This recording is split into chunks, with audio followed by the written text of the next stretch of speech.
Hello plant friends, my name is Jimmy. I'm a doctor and tropical plant hobbyist in LA, and this channel is about plants.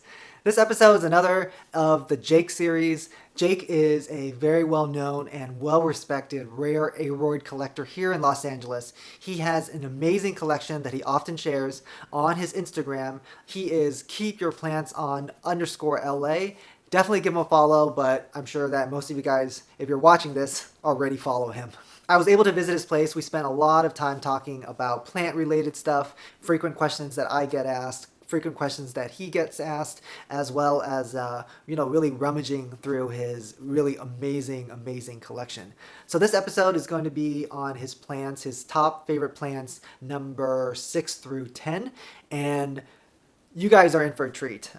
Lots of unicorn sightings in this episode. For those of you guys who don't know the term, unicorn plants are considered plants that are just extremely rare or extremely valuable or expensive. Usually they're a combination of both, and we're really going to share a lot of them with you guys today. Thanks again, Jake, for letting me film and sharing this with the world. Let's get started. Okay, your next favorite. Next favorite. So this is one of my absolute favorite plants. This is probably the second rare plant that I got. Really? Yep. Wow, considering like how long you've been collecting, this plant was not popular at that time, I don't think. This plant has always spoken to me. Yeah. I think, as we kind of continue on the theme of just the appreciation for foliage. Yep. I mean, it is unreal. These tricolors, they are just, it's amazing to me that, something in this plant's DNA, tells it to do these unreal camouflage patterns on the leaves. Yeah. I've had a lot of success with this plant. They do put off divisions quite frequently. Oh, yeah. You can see mine currently has, 9 stems coming out of this single plant. Yeah.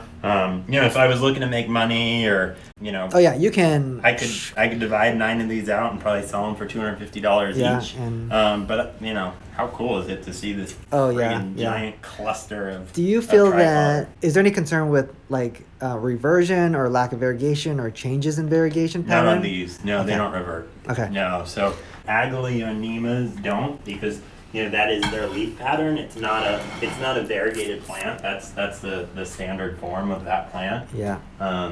But yeah, so I did take a division off of it a while back, and that division now already has 4 stems. Yeah, it's crazy how fast this thing's growing. Yeah, these have done well for me. Yeah. And they're just, they look great. They're just so beautiful. And then there's different patterns too, even within, the tricolors. And there's different forms as well. So, I got very interested in the tricolors for a while, but if you look at, so those are kind of the standard form, and then you've got here, this is what's called the long form. And then you can see here. Oh, so it's more smaller plant, but you can see the plant, the leaf is a lot longer and more narrow. Oh, I see. Yeah. And kind of pointy. This is I think from a collector standpoint, this is the less desirable form. Oh, okay. Yeah, the wide form is the more sought after desirable form. So this is another one of my faves. Oh, actually. This is my soul plant. Like I Really? love this guy. Yep. This is like if I had just like one plant, this would be it. This would be my plant. Yeah. Okay. So this one I sourced from you. Yeah. This is actually how I met you. A little bit smaller. So Yep. Yeah. It was smaller. It's actually, I think. Oh yes. Interestingly, it lost a few of its leaves when I got it. Yeah. So I actually think all of the leaves here are new. Okay. So the plant's done really well. It's very grown really nice. Fast. It has. I just tied it up yesterday because it was really spread out. And I wanted it to try and grow a little bit more upright. The variegation on It these is just stunning. And the thing that I really like about this plant that's so interesting, you can see in the light, like this plant, this one is like this dark green, yellow. Yeah. Then the next leaf, like not light. very variegated. Yep. Then the next leaf is like mostly yellow. It's so great. Yeah, this is a special plant. I love the variegation. I love the orange stems.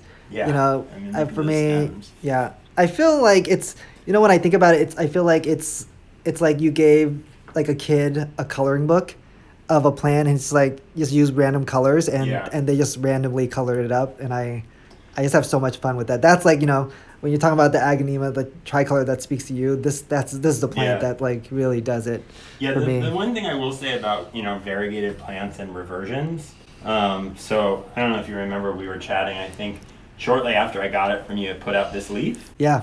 And you can see this leaf is all green. Yeah.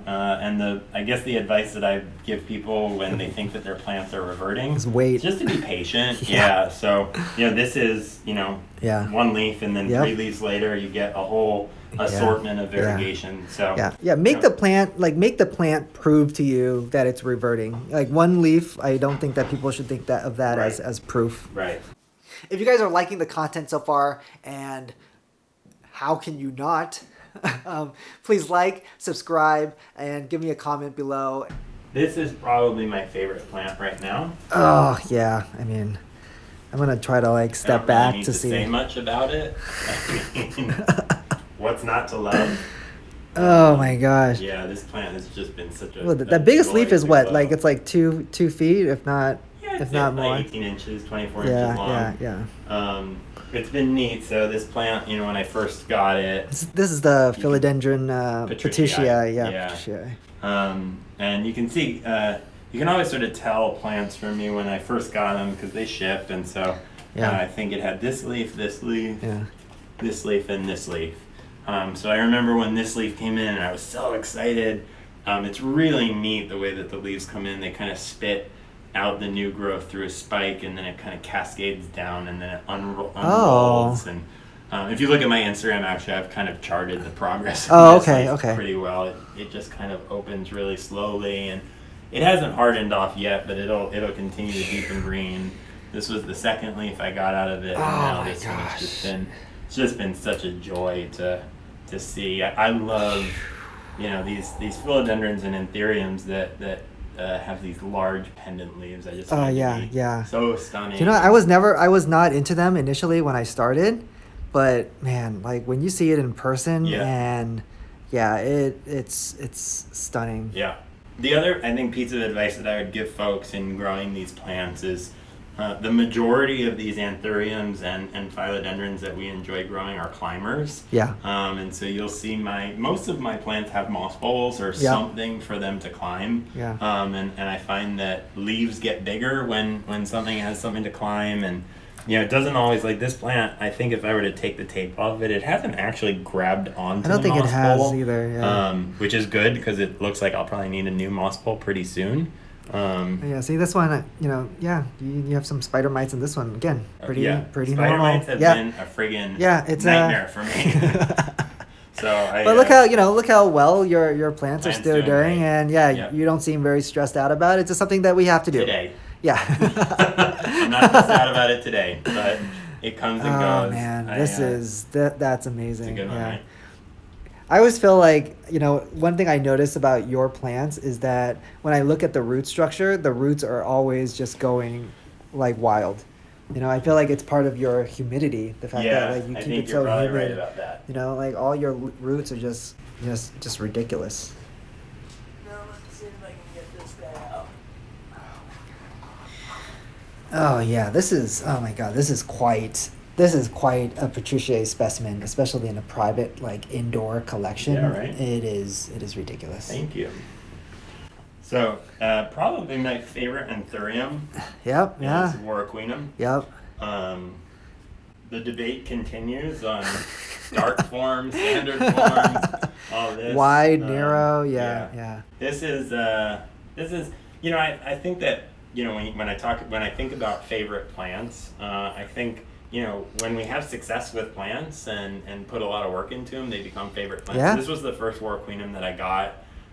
It had a really rough start and it lost all of its leaves. Yeah, I think those are the plants I feel that really connect to people, the ones that have struggled with us. Yeah, and you bring them back. Yeah, that we've learned lessons from, that kind of just survived, held on.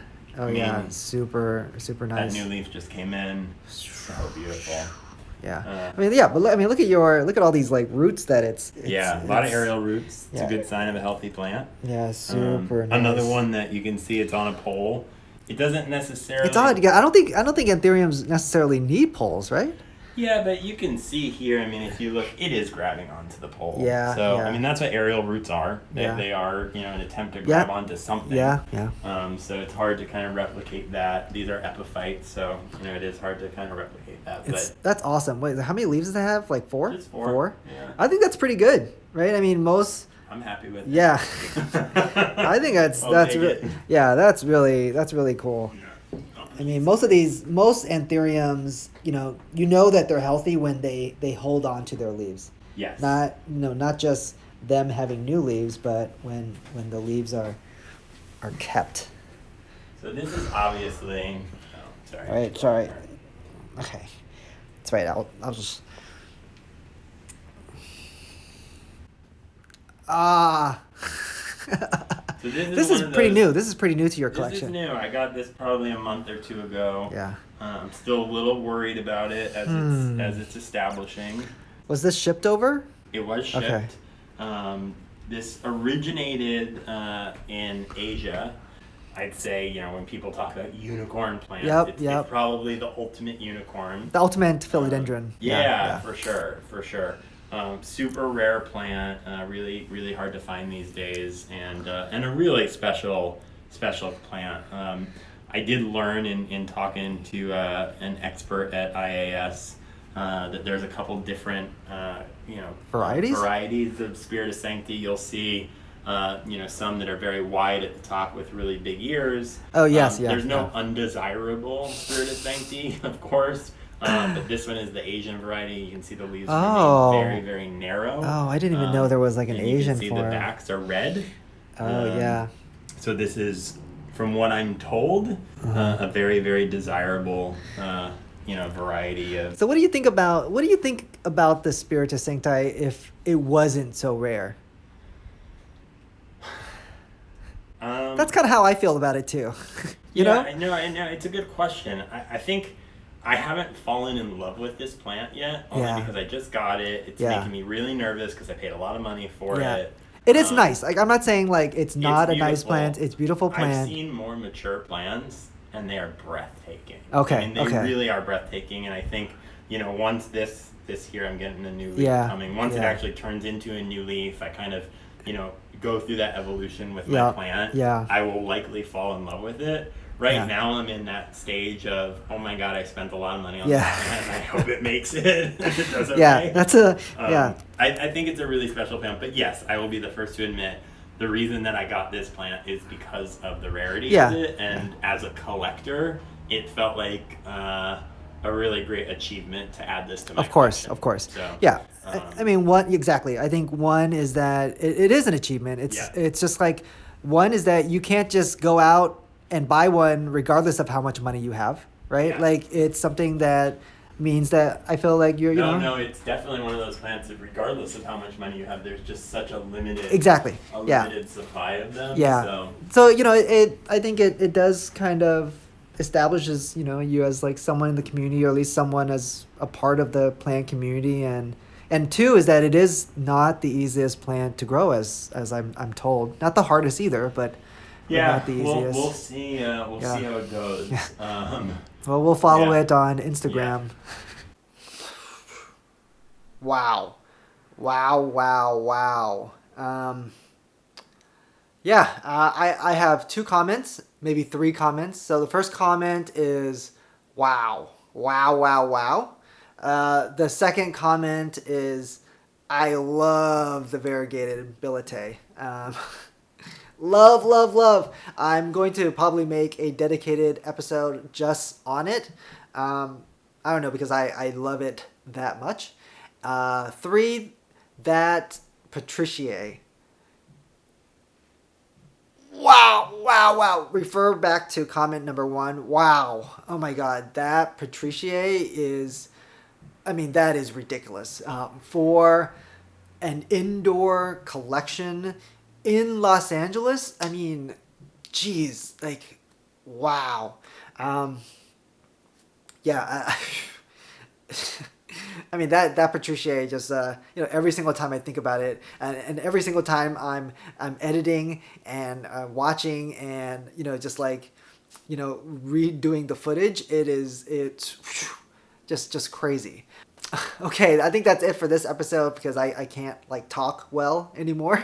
So please like, subscribe, please comment. Definitely hit that bell icon to not miss any of the future Jake episodes or videos that I put out. There's going to be a lot more plants, guys. Lots more plants, lots more talking about plants. Yeah. Till next time, happy planting.